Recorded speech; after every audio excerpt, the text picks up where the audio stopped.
Being out on the farm, one of the things I love most is just the experimental nature of it, and the way that everything that you do out here is a test, is something new, is something creative, and has some effect that you can see. I also just love being outside and working outdoors in the space that's, really, it feels like you're far away from campus in the city, but you're really, really close, so it's nice to just be outside as well.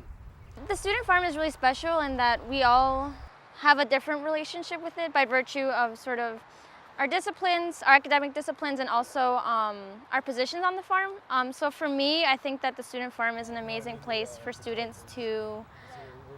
get more in touch with the environment. And for me, at least coming from a suburban background, I never had growing experience. And so when I started to volunteer on the farm, I started to really interact with my environment and understand what it means to